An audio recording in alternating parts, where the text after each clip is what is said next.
please remember to leave a like, a comment, share the video about, and if you haven't already, subscribe. Thank you.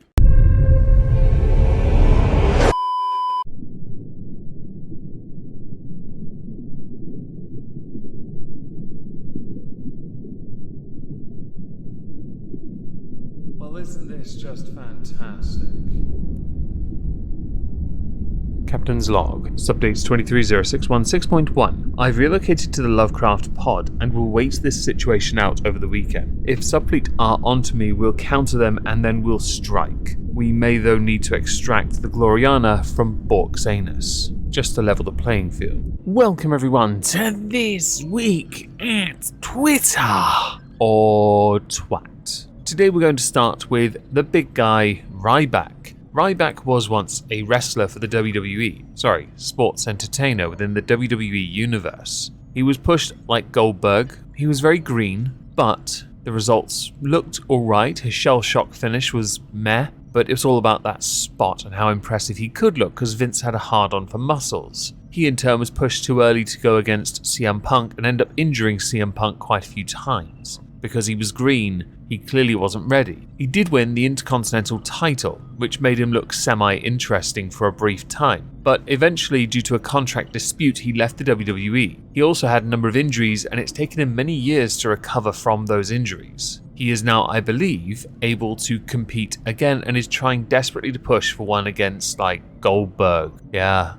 People years ago said that when he put out a poll at what promotion he should compete for, Retire was the last option and people chose Retire instead. Recently he was trending because of a number of things. Clips that were doing their rounds, some of which I will show you. But another reason concerned Booker T, who had tweeted, "The invitation is rescinded for Ryback. Making demands for you to come on my show says a lot. You don't really want to have a conversation." Booker T's been very critical of Ryback because Booker T believes that Ryback is acting as if he thinks he's been everywhere, competed everywhere, done everything, acting as if he is above his station, when he was, during his career, at best mid-card because whenever he was at the top, he just wasn't good enough. Yes, he was sandbagged by the likes of Tensai, I know, but the point still remained, he wasn't as strong, he wasn't as agile, he wasn't as comfortable, competent in a ring as he needed to be. Ryback later retweeted Booker T by saying, "Looks like Vince McMahon and Triple H have spoken. Smart move, you're going to look foolish. You can come on my show anytime live and face to face, anytime, and any demands you have will be met to have a conversation. I'm not scared like you are because of facts." Much of which is contestable.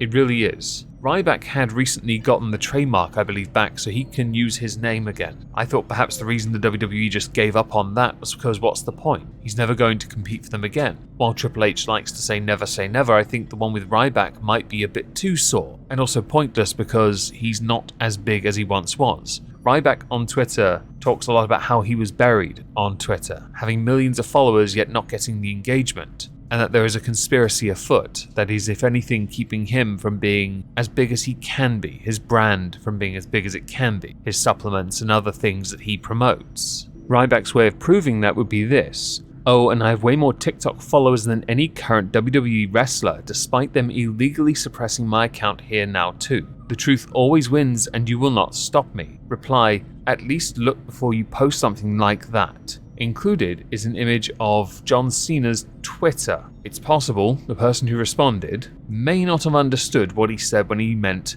TikTok. Yeah, but you know what? It's sometimes easy to conflate the two as they do just look like cancerous limbs. The same person also replied to the video, which I don't think anyone cares about, but I'll play a short clip of. Reminder to all you miserable marks out there that if the big guy Ryback, trademarked, was still in the WWE, not only would Roman Reigns not be WWE champion, the big guy Ryback would have been champion easily for 2,000 days. #hungry. Feed me more. With the word wrong, including Roman Reigns, who is currently the undisputed whatever champion of whatever. A 7-time WrestleMania main event. 6 of them no one cared about or wanted. And they had to sabotage one of them because seriously no one wanted Reigns to win. Steve Carrier on Twitter posted a number of clips from Ryback's live show talking about certain comments he's made in the past. The first, Ryback claims he has apologized for the controversial remarks he made about Vince McMahon's mother. I wasn't aware, and I know prior, Booker T, when everything was going on with Vince McMahon with the trademark, and I've explained all of that, and I'll explain it to some of you again, because I know not everybody understands, and not everyone agrees, and you're allowed to not agree with it, but unless you've experienced what I have, and and when I put out that tweet on Vince's mom, and I apologize for her, not for anyone but for her, because I've met her and she was a sweet woman. The second, Ryback claims the WWE had asked him to stop talking about Vince McMahon when he was trying to get his trademarks for the Ryback name. But I have to do a lot of this stuff publicly because I can't do it any other way. That's the only way with it. And they wanted me desperately along the way. They've asked, please stop talking about Vince. They do not like me talking about Vince because it bothers them with it. Okay, I'm going to keep doing it if this is how you're going to play and with what you guys have done. I tried to walk away and disconnect with all of this. But anyways, with all of that, Ryback goes on a profane rant and vows to unload everything at WWE and is hoping for a Joe Rogan appearance to share his story. But the story's going to be told. I'm the first human to ever come back from this first athlete needing a 5-disc fusion and shoulder replacement. And I've worked too goddamn hard and had so many obstacles thrown in the way. And life happens. My dog having the disc disease and all the surgeries and having to stop appearances and cut off my revenue from wrestling hundreds of thousands of dollars a year. They want to give me a platform to tell that story because I'm going to have even a bigger platform. And I'm going to wait till the time is right, and then that lawsuit's going to be moving forward. They better make the fucking situation right. That is a threat. We have more than enough, and I'm going to wait for everything to be settled. And we're going to get that Rogan show appearance, and we're going to move forward. And finally, Ryback says that the WWE told him off the record that if he didn't drop the $5 million lawsuit against their doctor, that his career would be over. With everything, because it was like, and that was after, and I've explained this to you guys, when they put me in the main event with Punk.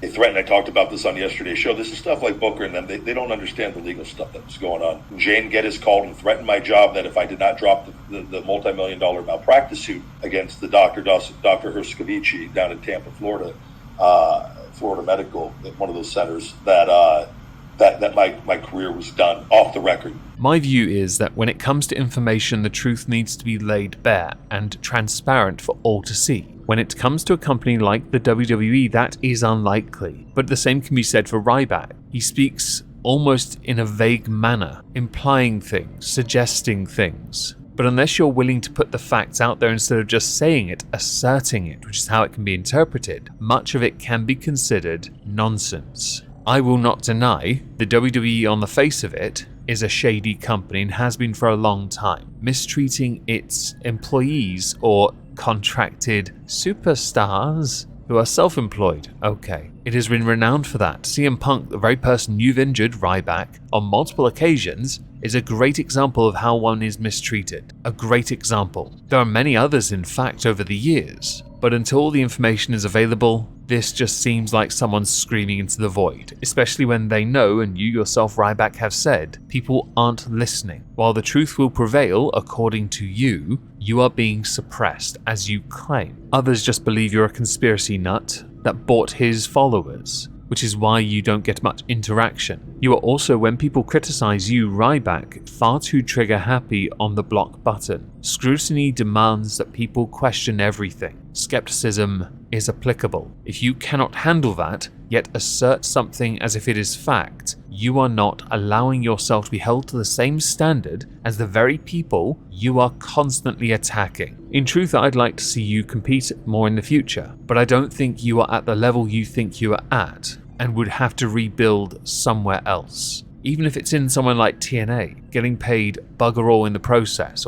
Impact Wrestling. You have to start somewhere. Acting as if you might seem to be a bit above the independent scene shows you are not in touch with that level of reality. I just received, ladies and gentlemen,